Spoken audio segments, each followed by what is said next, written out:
Right, hello, this is Lou. John, hiya. We are picking up on the second question. We're reading out the question. It's from somebody clearly who has parted from their drinker. Their drinker is now in a kind of in a really bad way.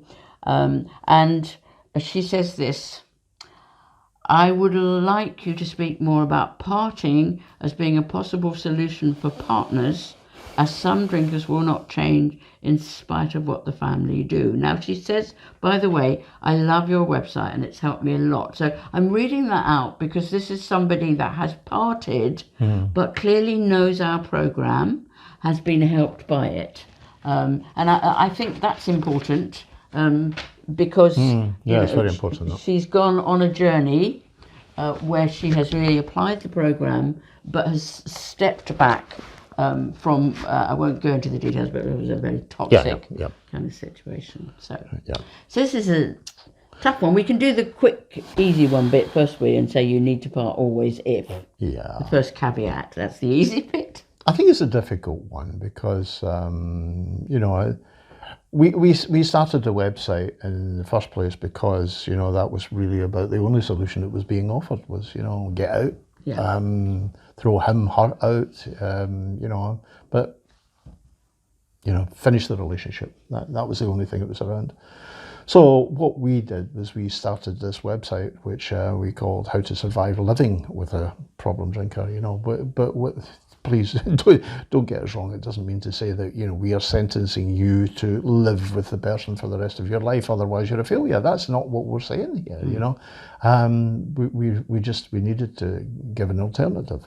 This person that is talking here, have been parted from their partner for quite some time and still using the website. And I think what Lou was referring to was that I think it's important to realise that you have done what you can, and I think not for the other person, for yourself, that you think, well, okay, I didn't just abandon the person. I actually did what I could.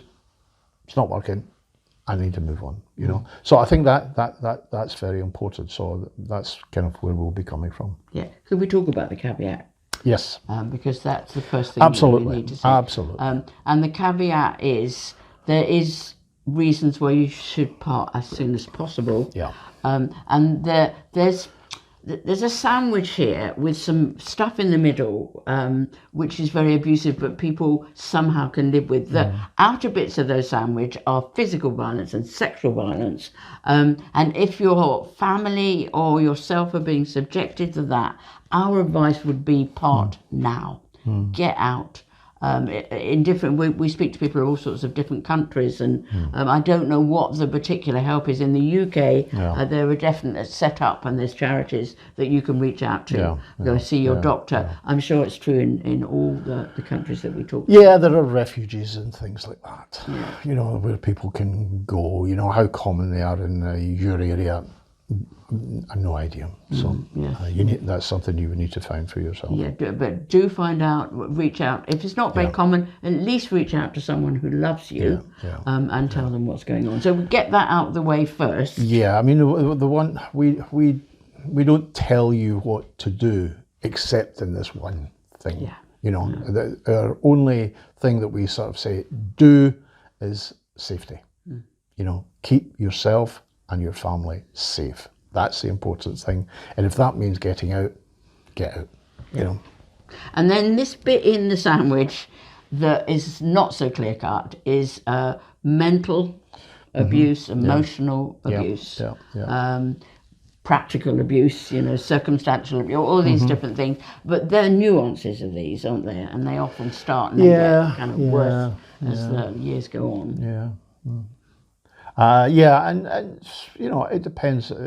If it's affecting your health, then your mental or emotional abuse becomes kind of physical. The physical manifestations of it, So you have to look after yourself. Sure. So I'm just going to talk a bit from my point of view. I live with a binger, and whenever he went on a bad binge, I was going to leave immediately. to be sure, I lacked a bit of courage to do that, but also I had children who really loved their dad, and when their dad wasn't drinking, he was a good dad on the whole, and they wanted the family to stay together. So I had a strong family influence, and I would think if we ever did statistic, a kind of an analysis, those with families will stay a lot longer than partners. Not always. Not always. Again, we go back to the abuse issue, and whether the child has been damaged. But yes, I think on the whole, there is please don't leave daddy or don't leave mummy. I think that is something that puts a pressure on the non-drinking or less drinking parent. So.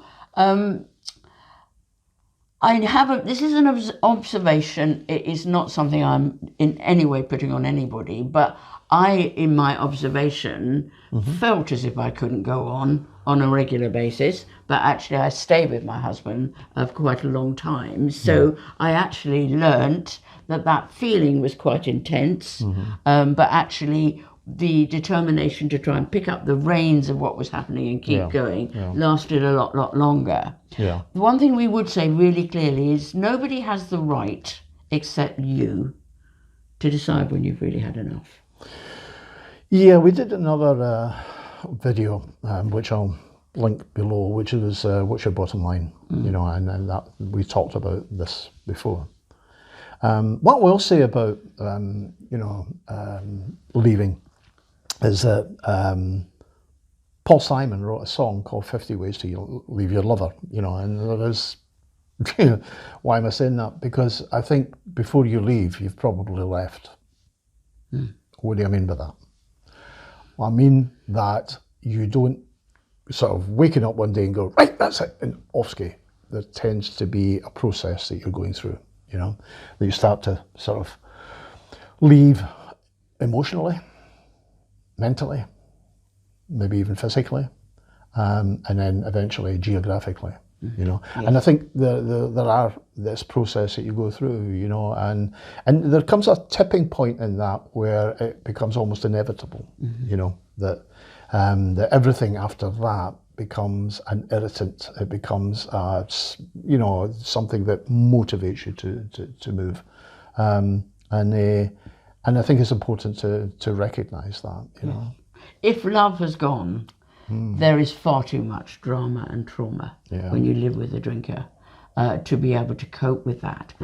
We put this website together because, and it's true, I still loved my husband when he died. I don't know that I was romantically in love with him because watching somebody pissed over a long period of time tends to kill the passion. But I really genuinely loved him, and I know that he loved me, and that love was a motivator. If that love is gone, I don't think you've got anything really. But for many people, the love is covered over, isn't it? So if you do the program and begin to stop, for example, exposing yourself to arguments that make you feel worse, or looking visually at his drunkenness when it would be good to take yourself away, and all of these things, you'll find that love can be rekindled. And for some people that's wonderful. My wife left me when I was drinking. This is not me, this is his. Yes, yes. This was my previous wife. Wife when he was drinking, And one day she said, I don't love you anymore, I don't like you anymore, and I'm leaving before I hate you, and off she went. And I thought, that was fairly comprehensive. I could almost hear people getting out their notebooks and saying, "Say it again, John." Yes, It's a wonderful dramatic. It's extremely dramatic. X and stays left, and my reaction to that was, good, because I felt that she was the person who was standing between me and drinking like a gentleman. Because I blamed her. When she left, I had nobody to blame.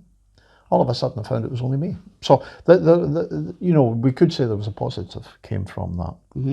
But what I have to say now is that looking back on it, I don't know how she stayed as long.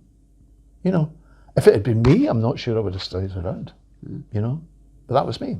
You know, I don't know that I would have stayed with me as long as I did. No. And I think that at the end of the day, that was part of the problem. That was part of the reason I got sober, was because I wouldn't stay with me. You know, I wasn't good company for me. You know, I knew it was better than that. So sometimes positives can come from that as far as the drinker is concerned. You know, sometimes drinkers have to lose everything. Sometimes they have to say, well, I've got nobody else, nothing else to blame. You know, it's down to me. So there is that possibility. And there are scenarios that the person has left, wife or partner has left, and the drinker has become sober. But it is also true that the wife has left and the drinker has continued drinking. So to do it as a manoeuvre it is sometimes is great. It's a gamble. Sometimes it's a gamble. It's a gamble if that's the intention. You know, that I'm doing it because that's the thing that will make him or her become sober, then it is a gamble, definitely a gamble. And when I do marriage counselling, of which I do a fair amount, first of all you kind of look at where it's got to, then you look at the patterns in the relationship and in the people that might have contributed to that. So you get rid of all of that, you work on that, and then you see what's left. And the whole thing about the programme is it will help you, it'll give you a kind of benchmark. So you look at, have I been handling this very well? Probably not, because it's completely counterintuitive to every other way in which you do love. And so you look at that, you look at a good way of communicating with your partner, and you do this share, don't you, where you go through all the implications. And then, so you make sure you have a good talk with them. After that, then if you do go, it's quite useful to know, both with you and your family for the future, is that actually you have had a go at making sure that you've done it the way that you should. And so there's a benchmark. I did the best I could. And that, I think, if you do part, to be able to look them in the eye and say, I have done the best I could. I have, you know, gone into this. You could maybe go for marriage counselling or whatever. It's quite good to be able to say that. It's really helpful, right, but not at the expense of your physical, emotional, mental or family health. So where that where enough is enough, maybe the bottom line thing would be helpful. Only you can decide. And we can't sit here and tell you to stay. We can't sit here and tell you to go. No. And for some this people, has to be your decision. It'll be earlier, some people later. All Lou's saying is that, you know, make sure that you're satisfied that you've done what you can. You don't want to leave with packing your bags and packing guilt with it. That's the last thing you want to do. You know, you want to leave the guilt. I'll leave that behind. Thank you very much. And you can leave that behind if you've done what you can. And try not to leave in hate and resentment either, because that's a bit toxic too, isn't it, really? It is. I mean, to be honest, despite what my ex-wife said to me, you know, we actually, I remember about 4 years later, and I was sober. She gave me a lift down to into the West End of Glasgow, and when I got out of the car, she called me back and she says, "I'm proud of you." You know, we stayed friends, and that was good. You know. And can I just say, anger sometimes is a really good fuel to give you the courage to go. So though I'm saying don't stew in the resentment, sometimes the anger is a really good fuel to begin to bring about change. So I didn't mean what you might have picked up there, just to make that clear. Right, now we probably do come into the forum. You know, everybody's narrative is different, and if you've got things to say, then let's all share. We're a community. Let's look at this together. But if you need to go, we give you our blessing. Hang around. Come back if you want to. If you know. So absolutely, we bless you to stay. But if you need to go, we bless you to go. As we said before, and we'll say it again, we'll probably say it many, many, many times while we're still on this website, is that there is no one-size-fits-all solution. You know, it's just, it just doesn't exist. If it did, we'd have patented it and been millionaires. It just does not exist. There's a lot of trial and error, and we have some guidelines, and that's what the program's about. There are some guidelines. You know, the only thing we can guarantee with the program, and I will guarantee it, you know, here and now, I will guarantee that if you do this program, you will feel better. I will not guarantee that your drinker will get sober, but I will guarantee that you will feel better. You will feel more powerful, or more empowered, should I say, you know, if you do this program. So thank you for listening to us. Thank you for those that are donating. The chain of care simply is you giving a donation so that people 6 months down the line who are desperate for help can arrive and sustain the website. You know, we don't charge you. It all comes from charity. So thank you again. People are donating. Fantastic. We're so grateful for that. Yes. And please come to the forum, talk to each other, you know. It's a great stress reliever. You know, I've had many emails saying, you know, oh, it's a supportive community, and it really helps to talk to somebody else. It does, because the people in there are there for the same reason as you. And come across to Beauty for Ashes. There's a strong tradition of faith and spirituality in recovery, and so come across, and we just talk about how it's helped us, and we don't do it here to be respectful of all faiths, but if you want some spiritual help, pop across and see. We just talk about our testimony, and if you're either staying or parting, getting some outside help is probably a very good idea. Okay. All right then.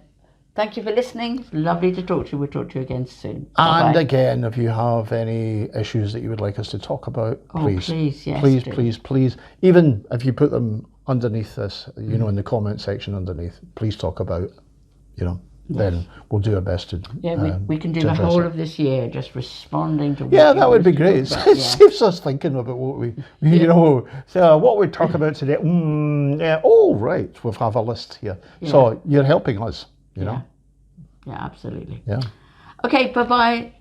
Bless you all. You matter to us very much. Okay. Bye. Bye-bye.